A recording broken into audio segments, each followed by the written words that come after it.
Hello, everyone. When people think about improving their retirement finances, they usually focus on one question. How can I get more money? Maybe a larger Social Security benefit. Maybe a higher investment return. Maybe another source of income. Those conversations happen all the time. But there is another question that I think deserves just as much attention. What if the problem is not the money coming in? What if the problem is the money going out? More specifically, what if some of the expenses you have been paying for years were never supposed to come entirely out of your pocket in the first place? This is something I have noticed over and over again. Many retirees spend enormous amounts of time looking for additional income. Very few spend time investigating whether they are overpaying. And sometimes that difference matters far more than people realize, because reducing an unnecessary expense can have exactly the same effect as increasing income. If your monthly expenses drop by $200, your financial position improves by $200. The source does not matter. The result does. What fascinates me is that many of the largest retirement savings opportunities are not hidden behind complicated investments. They are hidden inside government programs, tax rules, healthcare assistance, and property-related benefits that people never bother to investigate. Not because they do not qualify, because they do not know the programs exist. And from what I have seen, that is one of the most expensive assumptions retirees make. The assumption that if help exists, somebody will tell them. Unfortunately, that is not always how the system works.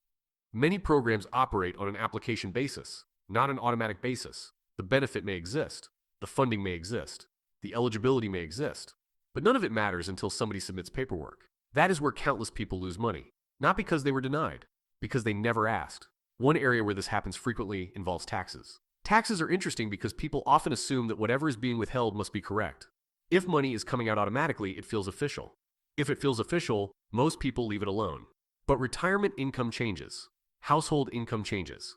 Life circumstances change. And what was appropriate several years ago may no longer make sense today. I think many retirees underestimate how much tax withholding decisions continue operating on autopilot. A form completed years earlier can continue affecting monthly payments long after the circumstances that justified it have changed. That is why I believe periodic reviews are important. Not because something is always wrong, but because situations evolve. And when they do, automatic systems do not always adjust themselves. Another area where I see confusion involves tax deductions. This may sound boring, but boring topics often produce meaningful savings. The challenge is that tax law changes constantly. Congress passes new legislation. Old provisions expire. New provisions appear. Income limits change. Eligibility rules shift. And unless someone follows tax policy closely, it is easy to miss opportunities that become available. One thing I have learned is that many retirees assume their tax preparer automatically catches everything. Most professionals do excellent work, but nobody is perfect. Software changes. Laws change. Workflows change. People are human. That is why I think asking questions is valuable. Not because you distrust the person preparing the return, because another set of eyes never hurts. Sometimes one simple question uncovers something significant. Healthcare is another area where retirees often spend more than necessary. And honestly, this may be the most important category of all. Healthcare costs affect almost everyone. The challenge is that healthcare assistance programs are often buried beneath layers of unfamiliar terminology, income thresholds, eligibility calculations, program categories, state administration, federal administration. Many people hear these terms and immediately assume they will not qualify, so they stop investigating. In my opinion, that is a mistake. One of the most common patterns I see is people eliminating themselves before the application process ever begins. They decide they make too much. They decide they probably do not qualify. They decide it is not worth trying. Then they continue paying expenses that might have been reduced or eliminated. The irony is that some programs were created specifically for people living on limited retirement income. Yet the people they were designed to help sometimes never apply. Not because they were rejected, because they assumed rejection was inevitable. Housing is another area that deserves attention. When people think about retirement costs, they often focus on healthcare first. That makes sense. But housing expenses continue year after year, and unlike some costs, they rarely disappear. Property taxes are a perfect example. What surprises me is how many homeowners assume their tax bill is fixed simply because it arrives every year. The bill arrives, they pay it, the cycle repeats.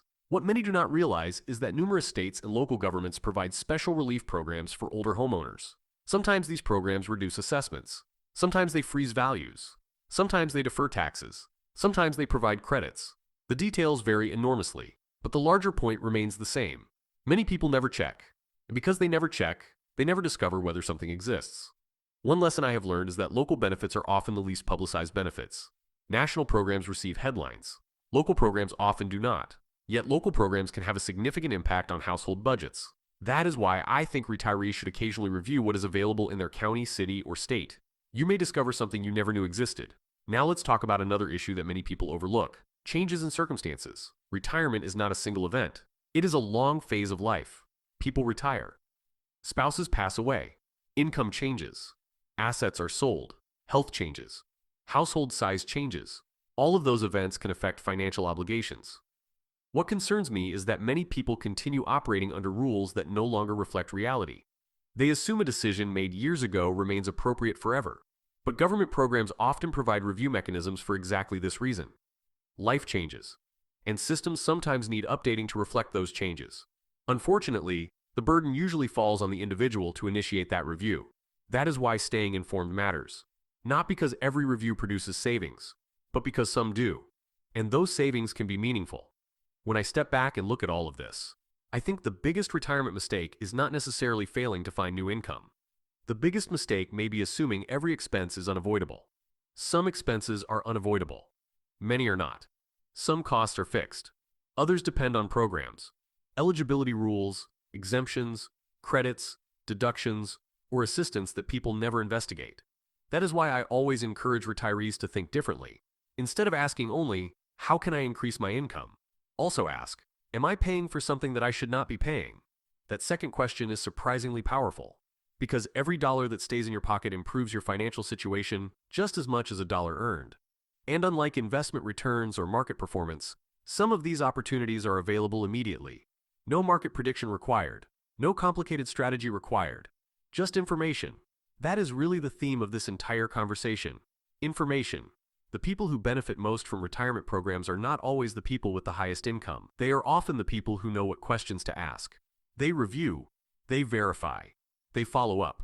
They challenge assumptions. And occasionally they discover that money has been leaving their household for years when it never needed to. At the end of the day, retirement planning is not only about growing wealth, it is also about preventing unnecessary losses. And sometimes the easiest money to find is not new money at all. It is the money you can stop spending once you finally discover that a better option was